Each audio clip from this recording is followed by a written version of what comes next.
Pessoal, tudo bem? Desculpa a demora aí, vamos começar. Acabei tendo um probleminha com o computador aqui, mas está resolvido. Hoje a gente vai conversar sobre o exame do abdômen e vou pôr para gravar, tá? Só o seguinte, essa aula então de hoje não cai na prova, né? A prova é sobre o cardiovascular. Mas essa aula de hoje, teórica, ela é extremamente importante para a prática, tá? Então, vai dar uma base aí para vocês aproveitarem melhor as aulas práticas.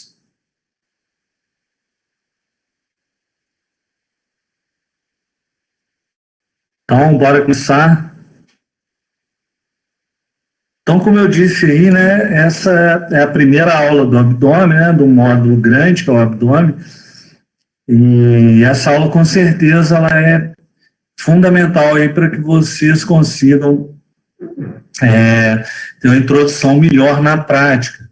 Então, vocês vão usar bastante o que eu vou falar aqui hoje na prática de vocês. O exame físico do abdômen ele é composto por inspeção, ausculta, percussão e palpação.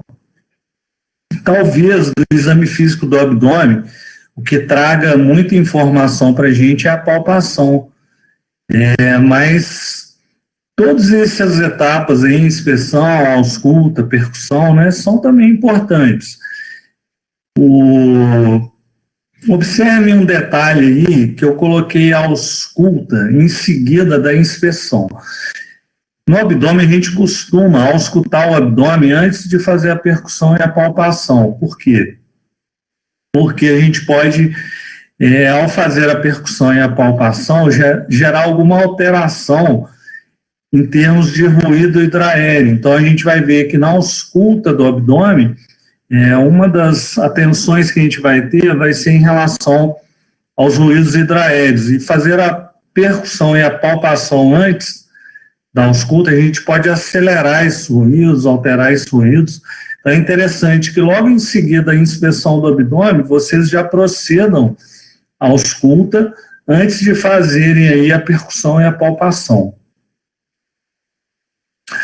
Importante, ao inspecionar o abdômen, até mesmo antes de começar a examinar o abdômen, que vocês conheçam alguns pontos anatômicos do abdômen que são extremamente importantes. Então, vamos para alguns aqui. Se a gente olhar aqui em cima, então, a gente tem aqui o apêndice xifoide. Essa região aqui é o que a gente chama de rebordo costal, então é o final ali das costelas. A gente consegue palpar isso bem no paciente. Isso é um ponto de referência para a gente. O rebordo costal, então, o rebordo costal esquerdo, o rebordo costal direito. A cicatriz umbilical também é um ponto de referência no abdômen. Aqui a gente tem a linha mediana aqui do abdômen, chamada linha alba. Aqui embaixo nós temos a sínfise púbica. E nessa região aqui anterior, a gente tem essa pontinha do osso aqui, da crista ilíaca, que é a espinha ilíaca anterosuperior.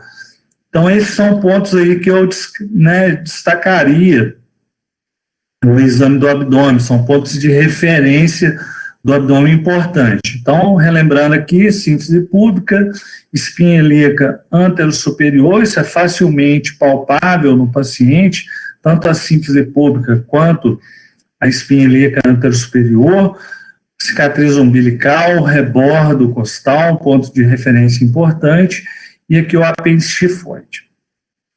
Vou dar alguns exemplos para vocês aqui, por exemplo, palpar a sínfise púbica é extremamente importante. Observe que, por exemplo, o ligamento inguinal, ele vem aqui da espinha ilíaca anterosuperior até a sínfise púbica. Quando vocês forem examinar, por exemplo, um abdômen gravídico, então, se estiverem lá na obstetrícia, e a partir de 12 semanas de gravidez, de gestação, onde o útero ele deixa a pelve, né, ele sai da pelve e se torna palpável, vocês vão medir lá a altura uterina, né, a altura do fundo uterino. Então, vocês vão ter como referência a sínfise púbica e vão levar a fita métrica até o fundo do útero. A gente sabe, por exemplo, que o ponto apendicular, então aqueles pacientes que têm apendicite aguda, o ponto de dor desses pacientes costuma ser aqui a fossa ilíaca direita, onde está o apêndice, e a gente tem um sinal importante na apendicite aguda, que é o sinal de Blumberg, onde eu tenho uma descompressão brusca dolorosa no ponto apendicular. E esse ponto, ele está situado aqui, ó, numa linha traçada entre a espinha ilíaca anterosuperior e a cicatriz umbilical. Então, no terço distal dessa linha, eu tenho o ponto apendicular, onde a gente vai pesquisar lá o sinal de Blumberg, por exemplo. Existe o sinal de Murphy, que é o sinal da colecistite aguda, onde eu tenho um ponto cístico, um ponto doloroso aqui da vesícula, que nada mais é um ponto, né, onde eu traço uma linha, é a linha, o ponto de encontro da linha M clavicular com rebordo costal direito. Então, ali é a área de projeção da vesícula biliar, onde eu vou pesquisar o sinal de Murphy, na colecistite aguda. Então, percebo que esses pontos aí são extremamente importantes. Quando vocês, por exemplo, forem fazer uma paracentese num paciente com ascite, vocês forem fazer uma punção do líquido acítico, vocês vão tomar como referência a espinha ilíaca, geralmente a gente faz essa punção à esquerda, no quadrante inferior esquerdo, vocês vão tomar como referência a espinha ilíaca anterosuperior, uma linha traçada dela até a cicatriz umbilical. E aí a gente vai fazer uma punção nessa região aqui, né? Mais ou menos ali no terço lateral dessa linha. Então são pontos aí de referência importantes no abdômen. Outro detalhe super importante da gente comentar é vocês conhecerem bem as regiões do abdômen. Essas regiões são muito úteis, por exemplo, quando a gente quer descrever uma dor abdominal, por exemplo. Então, eu falo lá que o paciente está com uma dor no epigástrio, que o paciente está com uma dor na fossa ilíaca direita. Então, essa divisão em regiões do abdômen, em 9 regiões, é super importante que vocês conheçam. Serve também para eu descrever, por exemplo, uma massa abdominal. Eu quero dizer lá, o paciente está com uma massa palpável no quadrante ali na região do hipocôndrio esquerdo, por exemplo, pode ser uma esplenomegalia. O paciente está com uma massa palpável na fossa ilíaca esquerda. Então, essas regiões são super importantes aí para vocês. Se eu traçar uma linha horizontal aqui, ó, pelo apêndice xifoide, e traçar essa linha aqui, passando pelo rebordo costal, eu tenho aqui à direita o hipocôndrio direito, aqui o epigástrio e o hipocôndrio esquerdo. Opa, aí a gente já tem algum detalhe importante, que é o seguinte: percebo, quando eu estou falando hipocôndrio, eu estou falando que está abaixo das costelas. Então, nós temos órgãos que são intraabdominais, né, ocupando aqui a região do tórax. Então, muitas vezes, por exemplo, o paciente, às vezes, ele tem um trauma torácico. Vamos pensar aqui um trauma do hipocôndrio esquerdo, e esse paciente pode ter uma lesão de víscera abdominal. Então, o paciente teve lá um acidente automobilístico, fraturou costelas lá à esquerda, teve um trauma aqui do hipocôndrio esquerdo, e, por exemplo, teve uma ruptura do baço. Fígado, por exemplo, ele está situado aqui no hipocôndrio direito. Então, aqui ele fica escondidinho aqui abaixo das costelas, à direita.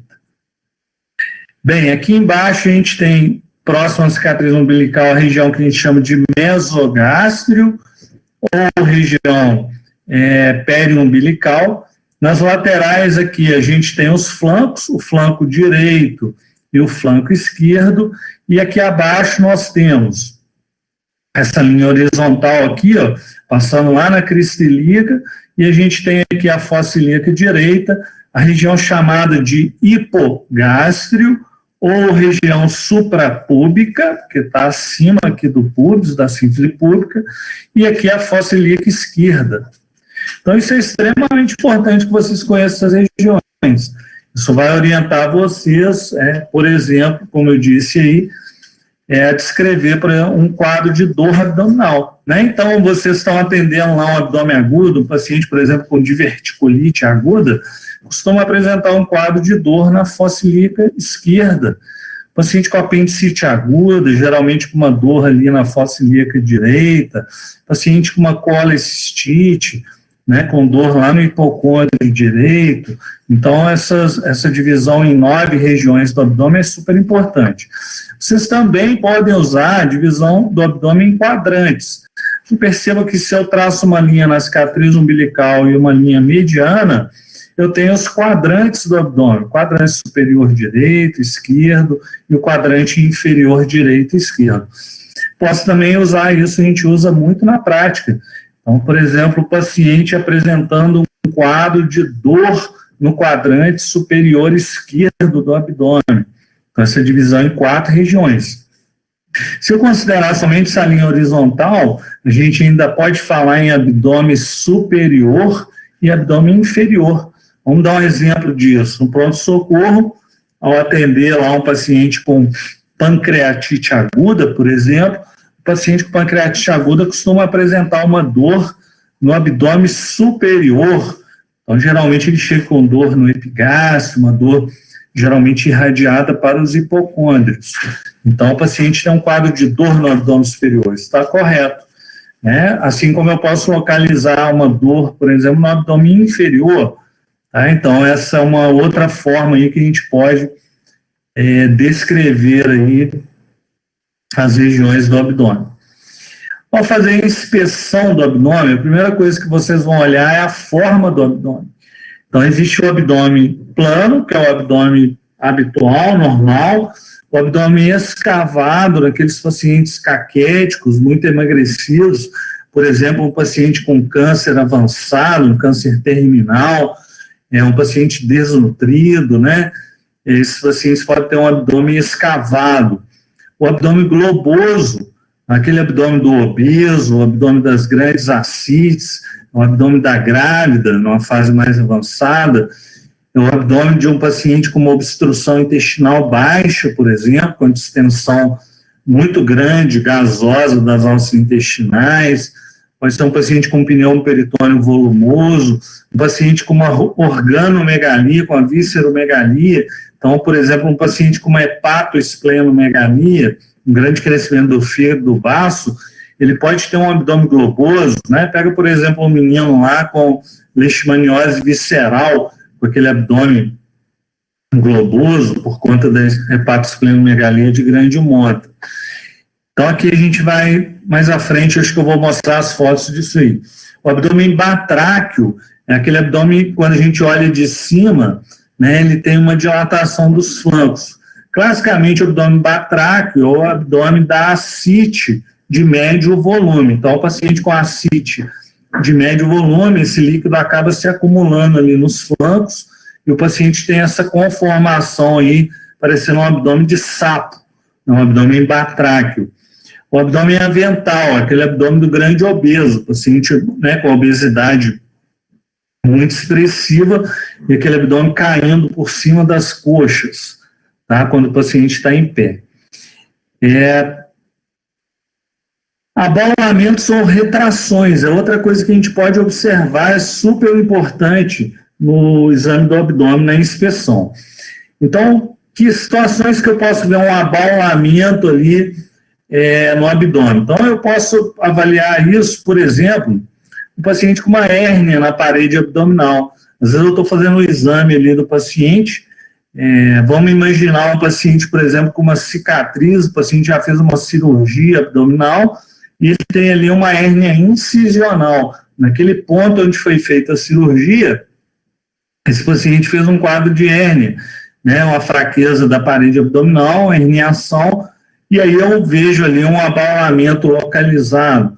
Por exemplo, aumentos de órgãos. Vamos imaginar um paciente, por exemplo, com hepatomegalia por conta de metástase hepática. Então, o paciente tinha lá, por exemplo, um câncer de intestino avançado com metástase hepática, aquele fígado está grande, cheio de metástase, ele pode gerar um abaulamento ali na região do hipocôndrio direito. Vamos imaginar um paciente com alguma doença que leva a esplenomegalia, por exemplo, a hipertensão portal, e aquele paciente com baço muito grande, ou com uma doença hematológica, que aumentou ali, levou a um grande aumento do baço, o paciente pode ter lá no hipocôndrio esquerdo um aumento, né, um abaulamento ali localizado, que pode ser visível na inspeção e posteriormente melhor estudado e confirmado na palpação do abdômen. Tumores abdominais, cistos, o próprio útero gravídico, tudo isso pode gerar algum abaulamento na região do abdômen. Retrações é mais difícil a gente observar, né? Então, retrações localizadas são raras no abdômen. Vamos imaginar um outro abaulamento em relação às hérnias abdominais. A hérnia umbilical, você está examinando o paciente, tem aquele abaulamento ali na região do umbigo, posteriormente na palpação você confirma que aquilo, né, trata-se ali de uma hérnia umbilical. Então a gente deve sempre anotar a forma e a região em que está o abaulamento e posteriormente, com o exame complementando o restante ali do exame físico do abdômen, a gente consegue desenvolver alguma hipótese diagnóstica para aquele abaulamento. Então, observem aqui um abdômen globoso, aqui no caso é um paciente com uma ascite de grande volume, então um abdômen aqui globoso. Observe esse paciente aqui, onde eu tenho um abaulamento localizado, esse paciente é um paciente com uma hérnia incisional. Então, a hérnia incisional é aquela hérnia que surge em cicatrizes cirúrgicas. Então, né, como houve uma cirurgia que há um enfraquecimento da parede do abdômen no local da cirurgia, esse paciente formou uma hérnia abdominal, chamada hérnia incisional. Aqui um abdômen plano, forma normal.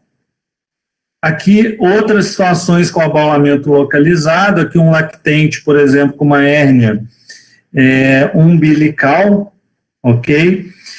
Esse paciente aqui, ao se levantar, né, da maca, então o paciente deitado, você pede ele para levantar, ele faz essa saliência aqui na região mediana do abdômen, que a gente chama de diastase do reto. Isso é bastante frequente quando vocês começarem a examinar o abdômen, agora vocês vão ver bastante. Então, nesse caso aqui, houve uma ruptura ali da linha mediana, ali onde se juntam os dois retos abdominais, e isso pode acontecer, por exemplo, na grávida, no pós-gravidez, onde houve uma grande extensão do abdômen, e depois fica esse ponto aí de fraqueza, de afastamento entre os retos abdominais, que a gente chama de diastase do reto. Aqui um paciente cheio de abaulamento, que tratava-se na palpação de lipomas. Outra coisa que a gente pode observar na inspeção do abdômen, deve procurar, são movimentos peristálticos visíveis. Pode acontecer, por exemplo, em quadros de obstrução intestinal, de você, durante a inspeção, conseguir ver o intestino contraindo, isso é chamado peristaltismo de luta, é o intestino tentando vencer aquela obstrução mecânica, e às vezes a gente vê esses movimentos peristálticos no abdômen. Na pediatria, por exemplo, os lactentes podem ter uma doença chamada estenose hipertrófica do piloro. O piloro é aquele orifício que dá passagem do alimento do estômago para o duodeno, e às vezes na região epigástrica a gente consegue observar esses movimentos peristálticos aí. Circulação colateral na parede abdominal, isso está muito relacionado, por exemplo, a hipertensão portal, onde a gente pode ter aquela circulação no cirrótico, que é o exemplo mais comum, que a gente chama em cabeça de medusa. Então, esse tipo de circulação aqui, do tipo porta, então perceba aqui que há uma recanalização da veia umbilical e para que o sangue escoe para o coração, de volta ao coração, já que o paciente tem um quadro de hipertensão portal. Então, essa circulação colateral ela pode ser visível durante a inspeção do abdômen. Devemos, durante a inspeção do abdômen, observar a pele e a cicatriz umbilical. Caso tenhamos alterações, como, por exemplo, cicatrizes, a gente deve anotar, então, a localização dessa cicatriz. Observem que o paciente possivelmente tem uma cicatriz chifo umbilical, então a cicatriz mediana aqui, indo do apêndice tifoide até a cicatriz umbilical. Aqui uma retração localizada, né, próxima aqui à cicatriz umbilical. Observem aqui a cicatriz umbilical protusa, num paciente com hérnia umbilical. A gente vê isso, por exemplo, na grávida, a gente pode ver isso no paciente com ascite de grande volume. Observem esse paciente aqui com estrias, a gente observa essas estrias esbranquiçadas aqui, né, que podem ser anotadas no exame físico durante a inspeção do abdômen. Então, olha quanta coisa eu já falei que a gente pode notar. A gente pode notar a forma do abdômen, movimento peristáltico, circulação colateral, cicatrizes, abaulamentos, retrações. Então, essas cicatrizes, normalmente, elas podem nos dar dicas sobre procedimentos que foram realizados. Então, por exemplo, aqui um paciente com uma cicatriz na fossa ilíaca direita, é muito sugestivo de que esse paciente tenha sido submetido a uma apendicectomia. Essa cicatriz aqui embaixo, ó, ela é próxima aqui da sínfise pública. É uma cicatriz chamada Phanestil. Então tá o nome, se não me engano, tá aqui, ó, Phanestil. A Phanestil é muito comum em cesariana, vocês aí vão ver na prática e no dia a dia, quando estiverem acompanhando a obstetrícia, perceberão que na cesariana, normalmente, esse é o padrão de incisão no abdômen, cicatriz que a gente chama Phanestil, sugere muito aí cesárea prévia. Ela também pode ser usada, essa incisão, para outras condições. Feita a inspeção do abdômen, nós devemos proceder à ausculta do abdômen. Então, como eu disse, a gente evita de fazer essa ausculta posterior à percussão e à palpação, para evitar que a gente altere ali os chamados ruídos hidraéreos. Então, uma coisa que a gente vai observar durante a ausculta é a presença do peristaltismo. Então, o que é um ruído hidraéreo? É, como o nome diz, um ruído gerado pela movimentação de líquido e de gás nas alças intestinais. Outra coisa que a gente pode avaliar na ausculta do abdômen é a presença de sopro abdominal. Então, pode acontecer aí de vocês, durante a ausculta do abdômen, auscultarem um sopro abdominal. Vou dar exemplo aqui mais à frente. Com relação ao sopro, observem aqui, na região aqui do flanco, área de projeção da artéria renal. Então, vamos dar um exemplo prático de sopro abdominal que tem importância clínica. Vamos supor que vocês estão fazendo uma ausculta ali do abdômen e identificam um sopro aí nessa região do flanco. A gente deve levantar a possibilidade, por exemplo, de estenose de artérias renais. Estenose de artéria renal é uma causa de hipertensão arterial sistêmica secundária. Então, se eu estou diante de um quadro ali compatível, estou diante de um quadro de hipertensão arterial no paciente, eu ausculto um sopro abdominal, eu devo investigar, prosseguir a investigação desse paciente, por exemplo, com um exame de imagem, onde eu estude ali as artérias renais por essa possibilidade de estenose de artéria renal, causando ali aquele quadro de hipertensão arterial sistêmica. Mas muito importante durante a ausculta do abdômen é você se aterem à ausculta dos ruídos hidraéreos. Então, em condições normais, esses ruídos eles ocorrem ali de forma imprevisível, mais ou menos ali a cada, talvez ali 8, 10 segundos ocorra um ruído hidraéreo, que é aquele movimento ali de gás, de líquido nas alças intestinais. E o que importa para a gente é o seguinte: no indivíduo normal, esse ruído hidraéreo está presente, tá? Ele pode, em algumas situações patológicas, estar aumentado de intensidade ou com sua intensidade abolida. Que condições que vão aumentar o ruído hidraéreo? Nas gastroenterites, diarreias e obstrução intestinal. Então, são as principais condições aí que vão aumentar o ruído hidraéreo. Então, às vezes a gente está com o estetoscópio lá no paciente com obstrução intestinal, está aquela barulhada no abdômen ali, né? As alças ali tentando vencer aquela obstrução, então fica o ruído hidroaéreo ele fica bastante aumentado. Assim como ele pode estar reduzido até abolido, por exemplo, naqueles pacientes com abdômen agudo vascular, ou isquemia mesentérica, então aquele intestino isquemiado, com necrose ali das paredes, ele pode ficar, não, o ruído hidroaéreo pode ficar bastante reduzido.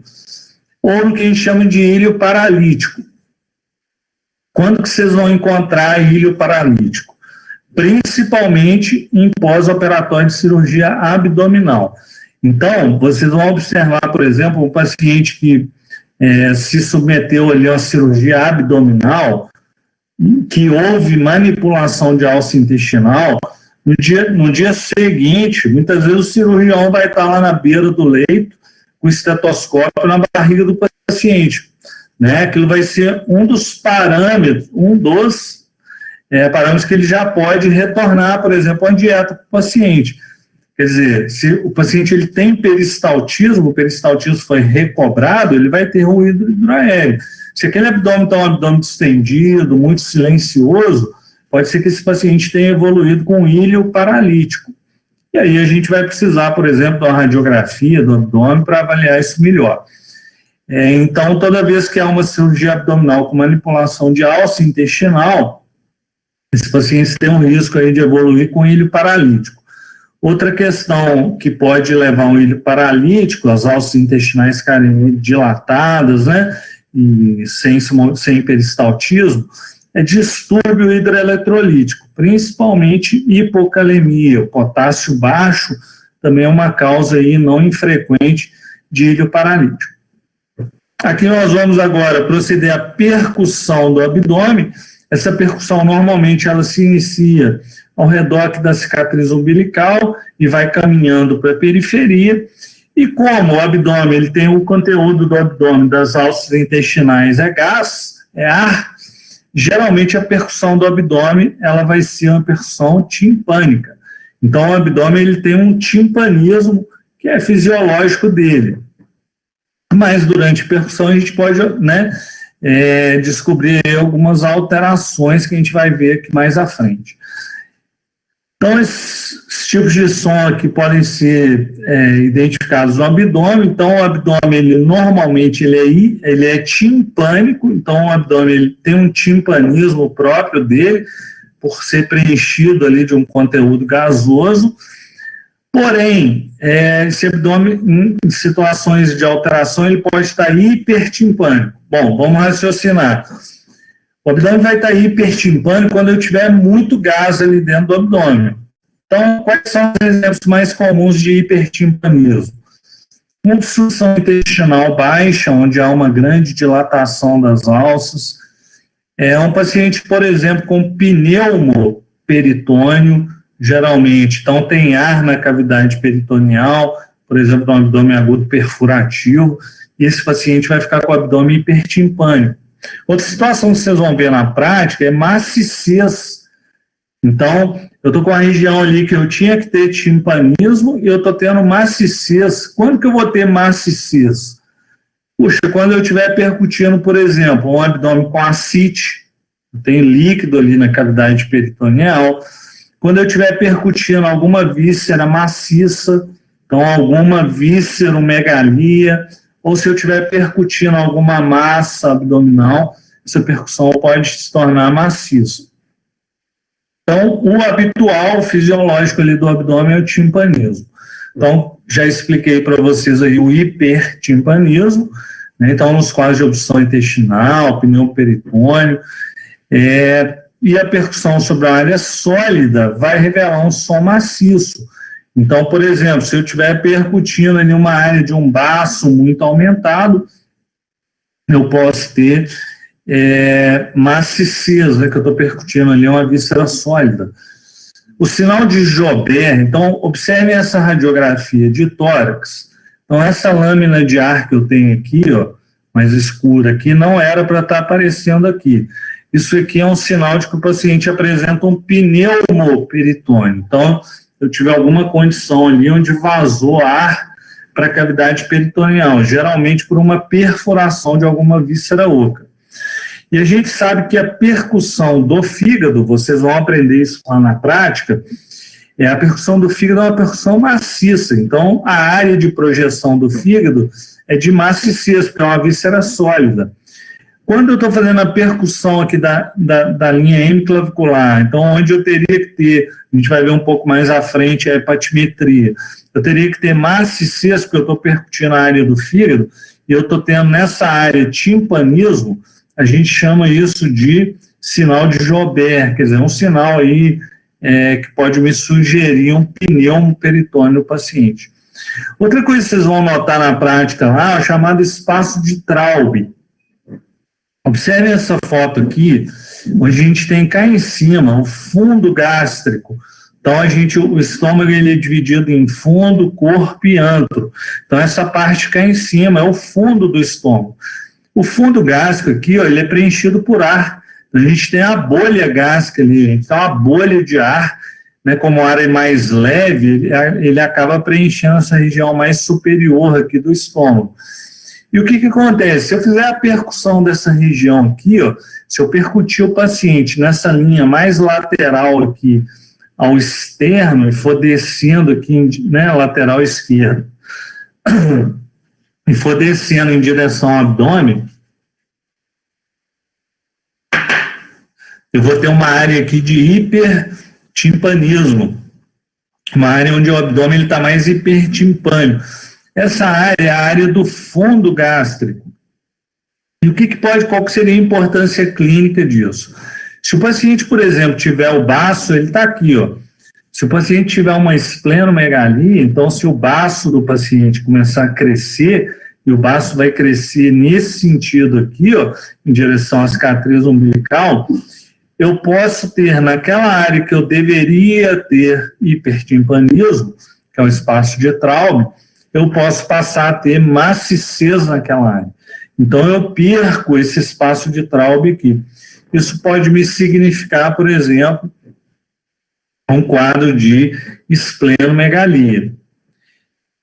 E aí a gente chega aqui à palpação. Bom, a palpação a gente vai dividir ela em 3 etapas lá na prática. Então, vocês vão aprender a fazer a palpação superficial, a palpação profunda e a palpação dos órgãos específicos. Aí eu vou comentar alguma coisa hoje com vocês. Então, para que eu faça o exame do abdômen, a primeira coisa é que todo o abdômen deva estar exposto. E cuidado, que ele deve estar exposto desde lá de cima, desde os hipocôndrios, até a região das fossas ilíacas. Então, com o abdômen todo exposto, eu devo estar num ambiente calmo, bem iluminado, temperatura adequada. Vamos lembrar, por exemplo, Barbacena é uma cidade muito fria, então se a gente chega na época ali do frio, junho, julho, a gente, se bem que o frio agora está até agora, né, em fevereiro e já está tendo frio. Mas se a gente tiver uma temperatura muito baixa e a gente já for ali palpando o abdômen do paciente, pode ser que ele faça alguma contração voluntária ali pelo estímulo ali do frio. Então, às vezes é interessante a gente dar uma aquecida ali nas mãos antes de proceder à palpação da parede abdominal. E o que a gente vai ter que observar ao fazer a palpação do abdômen? Então, vamos começar aqui com a palpação superficial. É claro que aqui na aula teórica eu não tenho como imitar isso para vocês. Vocês vão ter que, vamos dizer assim, conversar com o professor lá da prática para que ele explique só ao vivo lá para vocês. Mas já vamos tentar dar uma olhada aqui no que vai acontecer. Observe então aqui a mão do médico, debruçar aqui sobre o paciente, sobre o abdômen, e observe o que a gente vai olhar ali, o que a gente vai tentar examinar durante a palpação superficial. Nós vamos avaliar a sensibilidade da parede abdominal, ou seja, se esse paciente tem um abdômen doloroso, então, ao palpar ali, fazer a palpação superficial, a gente vai ver se o paciente tem alguma queixa de dor. Só lembrem do seguinte, quando o paciente tiver queixa de dor abdominal, a área de dor abdominal será a última a ser palpada. Então, vocês vão palpar, por exemplo, o paciente chega lá com um quadro de dor lá na fossa ilíaca direita. Vocês vão começar palpando todos os quadrantes do abdômen e vão deixar o quadrante inferior direito por último, ok? Resistência da parede abdominal. Então, existem o que a gente chama de sinais de irritação peritoneal. Então, a gente vai estudar isso na próxima aula, que é uma aula super importante sobre abdômen agudo, onde eu vou conversar com vocês sobre sinais de irritação peritoneal. Quando a gente tem peritonite, existe o que a gente chama de defesa na parede abdominal. Então, durante a palpação superficial, a gente percebe uma contração involuntária da musculatura abdominal. Então, isso é chamado de defesa, isso é um sinal de irritação peritoneal. E alguma massa superficial, pode ser que mesmo aqui durante a palpação superficial, a gente consiga palpá-la. Observem aqui o posicionamento da mão, tá? Isso vai ser importante durante a prática, mas como eu disse, eu não tenho como imitar aqui, vocês ao vivo até tem como, né? Se a gente estivesse tendo aula presencial, mas vocês vão ter que pegar isso aqui lá com o professor da prática mesmo. Aqui a palpação profunda, então nesse momento o médico ele já aprofunda um pouco a palpação, a inclinação da mão já é um pouco diferente. Observem aqui o médico usando uma técnica bimanual, então ele coloca uma mão sobre a outra, também é algo que vocês vão ter que treinar na prática. E o que a gente procura durante uma inspeção profunda, durante uma palpação profunda do abdômen? Nós vamos procurar por tumorações abdominais, então eu vou procurar ali tumorações, massas intraabdominais, e caso eu encontre alguma massa, alguma tumoração no abdômen, eu vou precisar localizar essa massa, vou precisar dar a forma dela, consistência, mobilidade, sensibilidade, dimensão e pulsatilidade. Vamos dar um exemplo prático disso. O médico está lá palpando o abdômen do paciente, de repente ele encontra ali, próximo ali à região mediana, uma massa pulsátil. Opa, isso me sugere um aneurisma, por exemplo, de aorta. O aneurisma de aorta pode ser identificado, suspeitado durante a palpação profunda do abdômen. Então, se eu tenho lá uma massa, aquela massa está pulsando, aquilo me sugere que é uma massa vascular. Ou, por exemplo, eu estou palpando ali o abdômen, fazendo uma palpação profunda e encontro um paciente com perda de peso, hematoquesia, sangue nas fezes, eu encontro lá uma massa palpável no quadrante inferior esquerdo, essa massa de consistência pétrea, uma massa que não tem mobilidade, ela está aderida a planos profundos. Isso pode significar, por exemplo, um tumor, um câncer de intestino. Estou palpando lá um tumor já avançado, lá no sigmoide. Por exemplo, vocês estão fazendo uma palpação profunda, encontram ali uma massa no flanco. Aquilo pode ser, por exemplo, um rim policístico, o paciente tem uma doença policística renal, um rim muito aumentado de tamanho, e a hora que a gente foi fazer ali a palpação profunda, a gente identificou aquela massa, né? Então, a palpação profunda ela vai ter esse sentido aí de procurar massas, tumorações intraabdominais.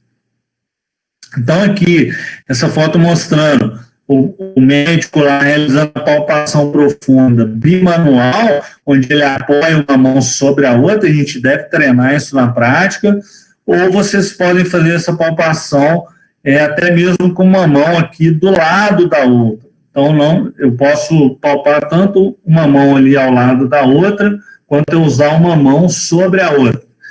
Isso fica a gosto do médico ali, o que ele tem maior tato, maior sensibilidade para utilizar na prática.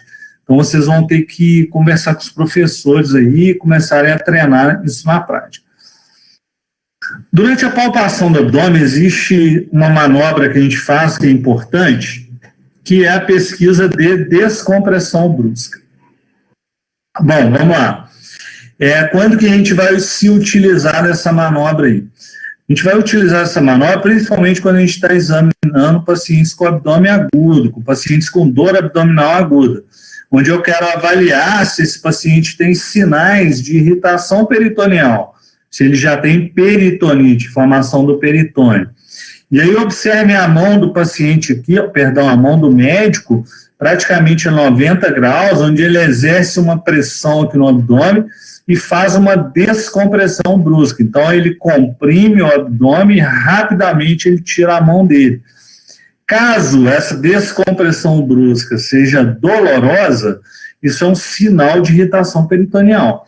Então, por exemplo, a gente falou, eu já falei um sinal de irritação peritoneal prévio, que é durante a palpação superficial, o paciente tem lá defesa abdominal. Outro sinal de irritação peritoneal, que eu possa ter algum processo inflamatório do peritônio, isso é super importante para a próxima aula de abdômen agudo, isso aí pode significar, então, peritonite. Então, eu faço uma compressão, a hora que eu faço essa descompressão rápida, brusca, o paciente tem dor. Vamos dar um exemplo onde a gente usa muito isso, na apendicite aguda. Então, na apendicite aguda, se o paciente tem uma descompressão brusca, dolorosa, lá no ponto apendicular, que é aquela linha que eu traço da espinha ilíaca anterosuperior até a cicatriz umbilical, né, essa espinha ilíaca anterosuperior à direita, se o paciente tem uma descompressão brusca dolorosa aqui na fossa ilíaca direita, isso é chamado de sinal de Bloomberg. Opa, e o sinal de Bloomberg, ele é um sinal aí bastante presente no exame físico daqueles pacientes com apendicite aguda.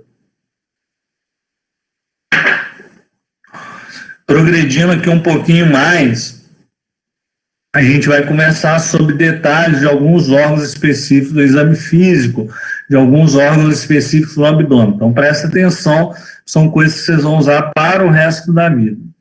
Bom, quanto ao fígado, o que eu tenho ali de exame físico que possa me ajudar em alguma doença hepática? Primeiro, a percussão. Eu vou mostrar isso numa foto, que fica mais fácil. Vocês podem ter alguma noção do tamanho do fígado pela percussão do abdômen. Então, durante a hepatimetria, eu posso conseguir ali mais ou menos determinar a área do fígado, o tamanho dele, se é um fígado que está aumentado ou não. Palpação. Então, a gente deve, durante o exame do abdômen, palpar o fígado, pelo menos tentar palpá-lo. O fígado, na maioria dos indivíduos aí, não é palpável. Então, o fígado ele não costuma ser um órgão palpável. Ele pode ser palpável e ser normal? Pode. Por exemplo, criança, pode ter, gente adulto também, pode ter um fígado ali até no máximo ali 2 centímetros do rebordo costal direito. Mais que isso, o fígado está aumentado de tamanho. Então, as hepatomegalias, um fígado grande, isso pode ser identificado à palpação. Outra situação quanto ao fígado importante é quando a gente palpa o fígado, a gente deve avaliar características do fígado com a consistência, espessura da borda, sensibilidade, estado da superfície. Vamos dar um exemplo prático, que fica mais fácil de vocês entenderem isso. Por exemplo, se eu estou palpando lá um paciente com câncer de intestino com metástase hepática, aquele fígado vai ter uma consistência, às vezes ele está aumentado de tamanho pela quantidade de metástase hepática, ele vai ter uma consistência geralmente pétrea. Então ele fica um fígado aumentado de tamanho com a consistência pétrea. Às vezes um fígado até nodular, a gente consegue pegar aqueles nódulos ali, né, as metástases hepáticas. Por exemplo, eu posso palpar um fígado, um paciente com insuficiência cardíaca, com insuficiência ventricular direita, ele pode ter hepatomegalia. E geralmente vocês vão ver que essa hepatomegalia é uma hepatomegalia dolorosa, aquele fígado está muito congesto, a gente estende a cápsula de Gleason, porque dor não costuma ser um sintoma de doença hepática, né? O fígado, em princípio, ele não dói. O fígado só vai ter dor em relação à doença hepática quando você tiver uma distensão ali da cápsula de Gleason. Então, na insuficiência ventricular direita, a gente costuma ter uma hepatomegalia dolorosa. Quando você vai palpar o fígado ali no abdômen, o paciente sente dor. Percebam aqui, essa foto é uma foto para hepatimetria. Como é que vocês vão fazer hepatimetria lá na prática? Vocês vão fazer a percussão da região da linha hemiclavicular. Então, a linha hemiclavicular direita, passa aqui mais ou menos pelo mamilo, vocês vão começar a percutir cá de cima. Puxa, o que a gente vai ter nessa percussão aqui em cima? Som claro pulmonar, que é a percussão do pulmão, do tórax, normal.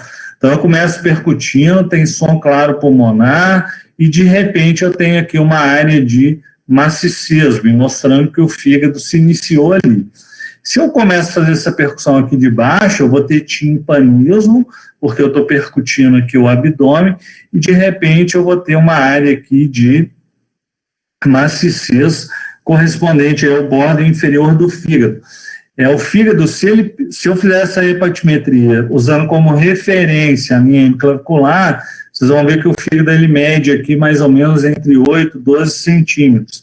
Então, eu poderia marcar com a canetinha aqui o bordo superior, marco com a caneta o bordo inferior, e com auxílio, por exemplo, de uma fita métrica, eu faço essa medida aí entre a minha marcação superior e inferior.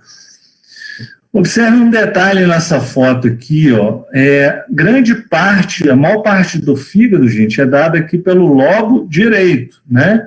Lobo direito. Porém, eu tenho aqui o lobo esquerdo do fígado. E observe que o lobo esquerdo, quando ele cresce, ele vai ocupar aqui, ó, a região do epigástrio.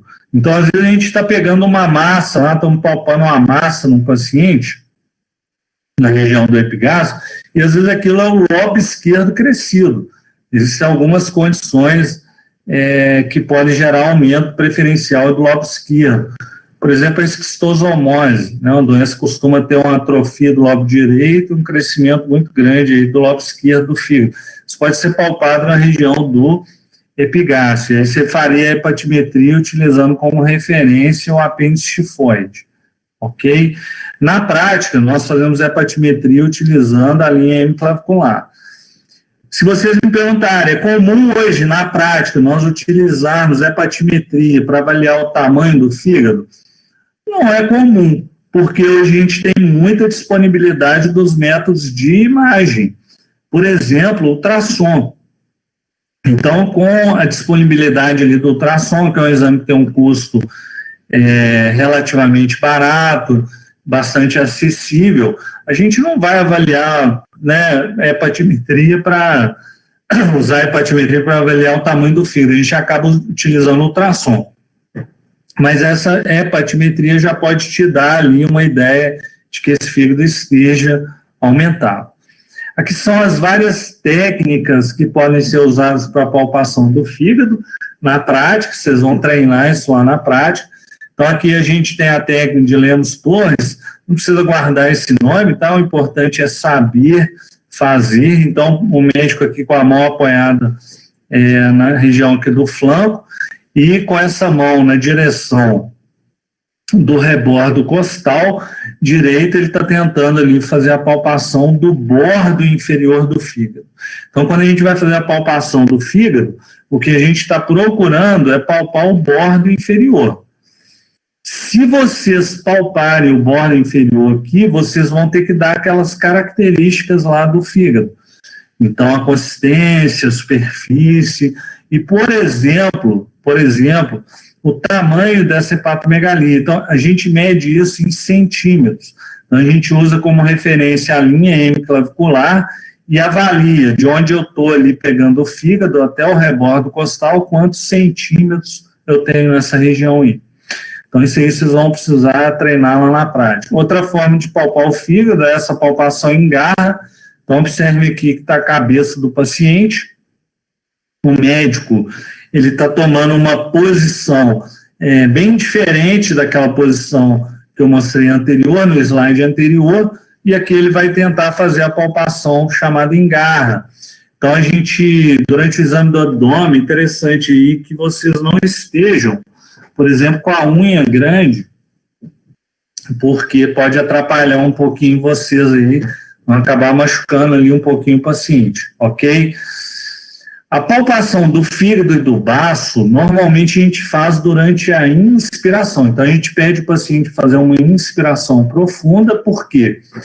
Quando o paciente faz uma inspiração profunda, o diafragma contrai, e joga os órgãos intraabdominais para baixo. Então, durante a inspiração, eu aprofundo minha mão aqui, para que o fígado venha em direção ao meu dedo aqui. Então, vocês vão ver lá durante a prática que a gente vai sempre ficar pedindo lá ao paciente, respira fundo, né? Quando ele respira fundo, o fígado desce aqui e eu consigo palpá-lo. Então, algo que vocês vão realmente ter que treinar lá durante a prática. Aqui eu trago algumas causas de hepatomegalia, isso vai ajudar muito o raciocínio clínico de vocês. Então, por exemplo, quando eu palpo um fígado muito grande, então eu estou lá na minha prática lá e palpei uma hepatomegalia, o paciente está com o fígado grande. O que eu devo pensar? Quais são as doenças que eu devo pensar? Mais comumente, a gente vai pensar em insuficiência ventricular direita, obviamente isso vai depender do quadro clínico do paciente. Infecções virais, como por exemplo a mononucleose, é uma causa de hepatoesplenomegalia. Doenças como a esquistosomose, o calazar e a malária. Então, a esquistosomose hepatoesplênica é uma causa de hepatoesplenomegalia, assim como é a leishmaniose visceral, também chamada de calazar, e assim como é a malária, que são doenças infecciosas que dão aumento tanto do fígado quanto do baço. Então, estou destacando aí as principais. Esteatose hepática é uma causa também que a gente vê muito na prática, o fígado entranhado ali de gordura e aumentado de volume.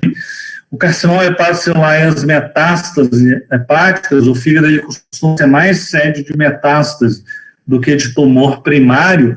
Um fígado metastático ele pode se apresentar um fígado aumentado de tamanho, de consistência pétrea, linfomas também podem gerar hepatomegalia.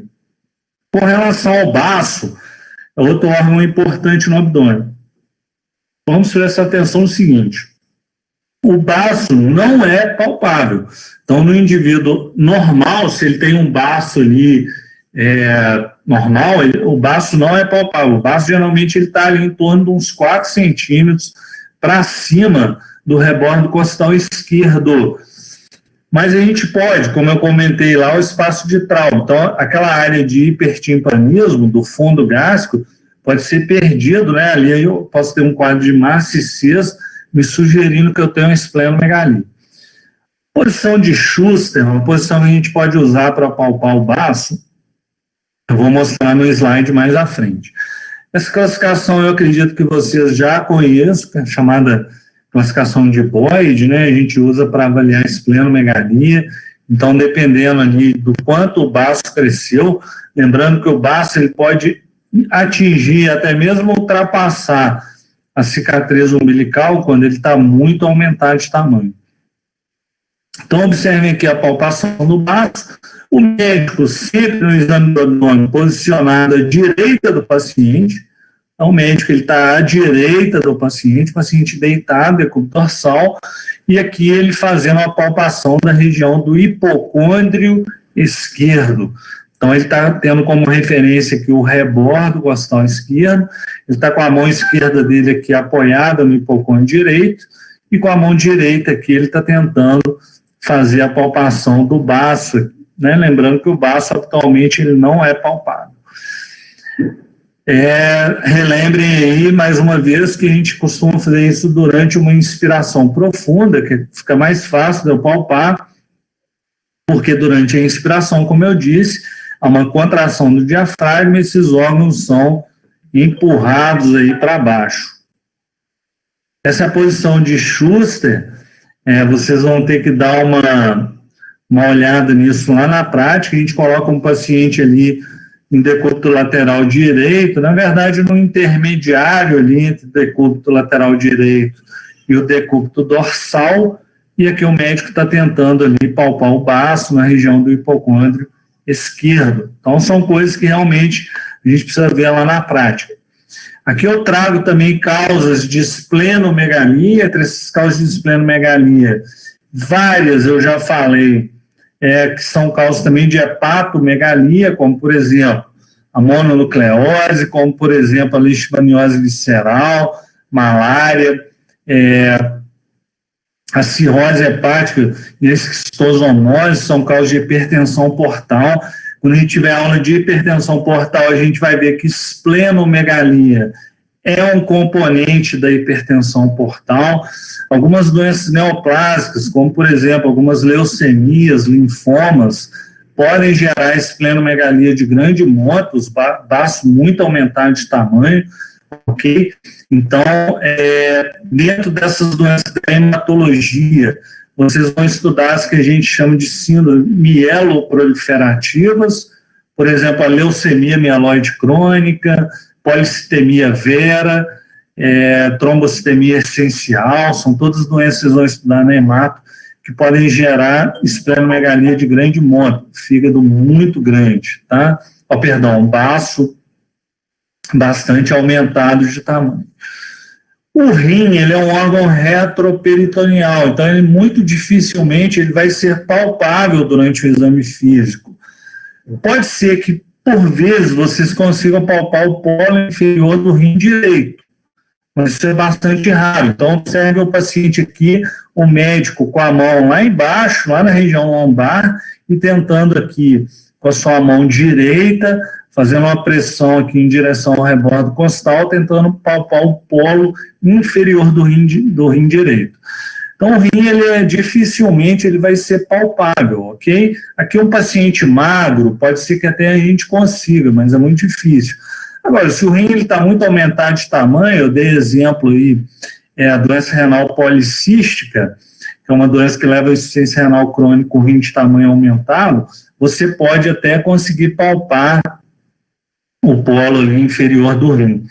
Aqui é uma paciente sentado, né, e o médico lá fazendo uma punho-percussão da região lombar, então isso a gente utiliza, é o chamado sinal de Giordano, a gente utiliza, por exemplo, pacientes com pielonefrite aguda, onde a gente faz uma percussão aqui, ó, da região lombar, e caso positivo, Giordano positivo, o paciente ele vai fazer uma hiperextensão dolorosa da coluna, então ele tem um quadro de dor ali, e acaba ali fazendo um quadro de hiperextensão da coluna. Então, o sinal de Giordano, apesar também de ser um sinal semiologicamente muito falado, a gente sabe que ele carece aí um pouco de sensibilidade e até mesmo de especificidade para o diagnóstico dessas doenças, né? Principalmente a pielonefrite aguda ou um cálculo ali, o paciente com a cólica nefrética. O pâncreas também é um órgão intraabdominal com a propedêutica muito limitada, por também ser um órgão retroperitoneal, então o pâncreas dificilmente ele é acessível, ele está ali no reto peritônio, tem o estômago ali por cima, então raramente doença do pâncreas a gente vai conseguir ter alguma alteração no exame físico do abdômen. Pacientes com pancreatite aguda podem ter esses sinais cutâneos aqui, a gente visualiza isso durante a inspeção, essa equimose periumbilical, que é chamado sinal de Cullen, e essa equimose aqui da região do flanco, que é chamado sinal de Gray-Turner, que não são patognomônicos de pancreatite aguda, aliás, são bastante raros na prática, geralmente ocorre em pancreatite aguda mais grave, mas qualquer doença que leva à hemorragia do reto peritônio pode levar ao sinal de Cullen e de Gray-Turner. Então, percebo que são sinais que carecem de especificidade, não são patognomônicos, estão longe de ser, mas são muito comentados na pancreatite aguda. A vesícula biliar é outro órgão intraabdominal que não é palpável. Porém, a vesícula biliar ela pode se tornar palpável, que é o chamado sinal de Courvoisier. Quando que geralmente a vesícula ela fica palpável? Diante de neoplasias periampulares, principalmente do câncer de cabeça de pâncreas.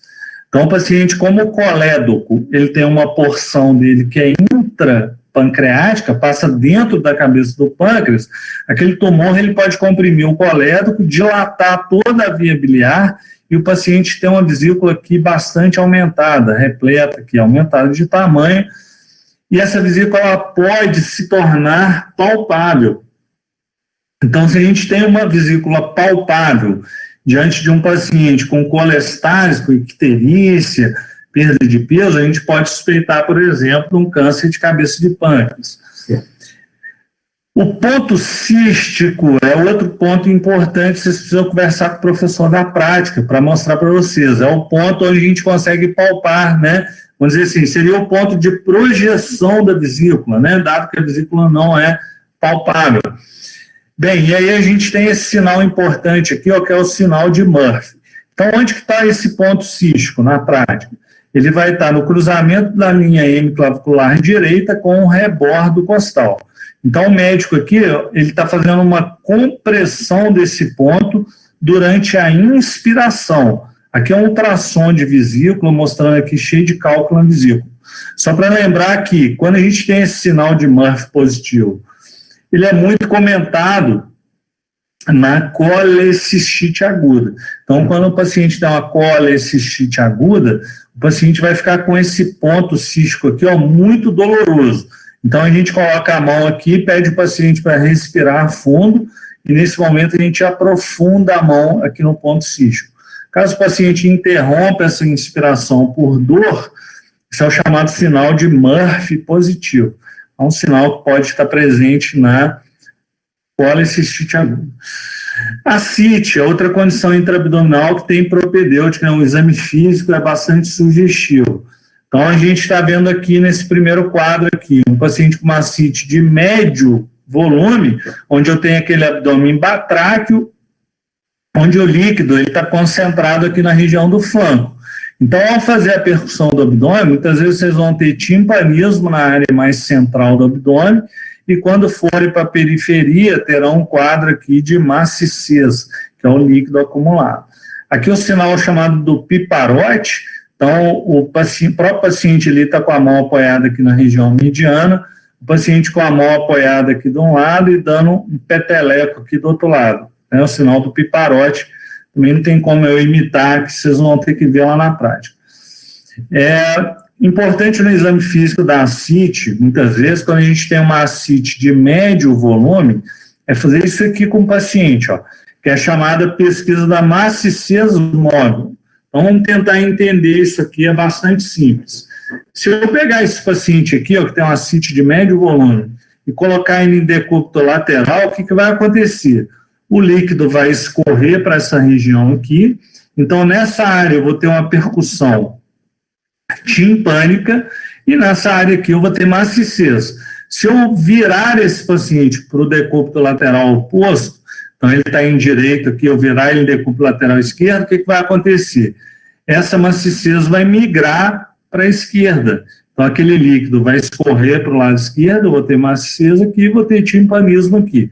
Então isso é chamado de pesquisa da maciçez móvel, que a gente usa muito, pesquisa de ascite, a gente precisa treinar isso lá na prática.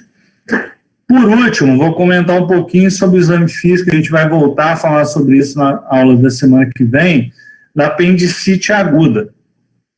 Então, observem aqui, o apêndice está situado aqui, ó, se eu traçar uma linha da cicatriz umbilical até a espinha ilíaca antero-superior aqui direita, no ponto, mais ou menos no terço lateral dessa linha aqui, ó, eu tenho um ponto de projeção do apêndice, que é chamado ponto apendicular ou de McBurney.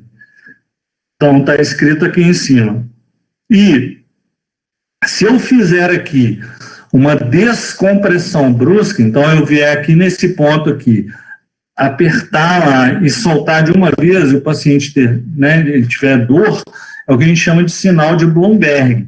Então, uma descompressão brusca dolorosa no ponto lá de McBurney, no ponto apendicular, é chamado sinal de Bloomberg, pode te atentar aí para um diagnóstico de apendicite agudo. Sinal de Lenander é um sinal que a gente praticamente não testa na prática, mas semiologicamente seria uma dissociação da temperatura axilo-retal. Então, se a gente imaginar que aqui existe um processo inflamatório, né, por conta da peritonite, a gente teria a temperatura retal acima de 1 grau em relação à temperatura axilar. Isso é chamado sinal de Lenander, não é específico de apendicite aguda, pode ocorrer em outras situações. Que são outros sinais que eu queria que vocês treinassem na prática.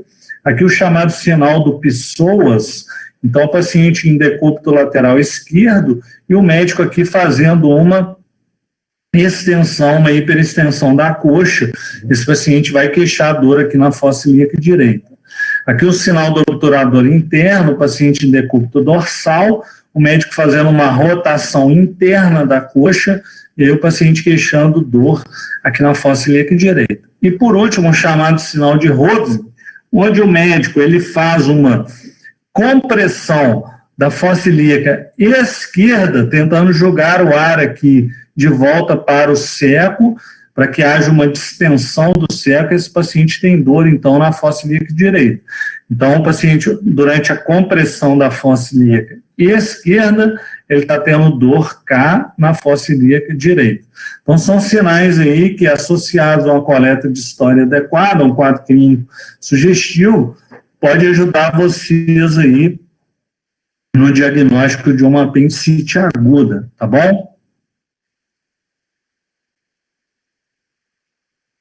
Pessoal, então, boa noite para vocês aí, obrigado, espero que vocês tenham gostado aí da aula, vocês vão usar isso muito lá na prática, né, vão treinar isso bastante, vão ter bastante tempo para treinar isso, e aí eu deixo uma fotinha da minha família aí, lembrando que família é tudo, né, gente? Então tá aí minha esposa, Isabela, e meu filhotinho, o Gabriel, que completou 2 meses ontem. Tá bom? Pessoal, boa noite, fique com Deus aí, bons estudos e excelente prova aí para vocês na quinta-feira, que eu tenho certeza que vai dar tudo certo da minha parte, não tem mistério nenhum não para resolver a prova, tá bom? Um abração aí, fique com Deus, boa noite.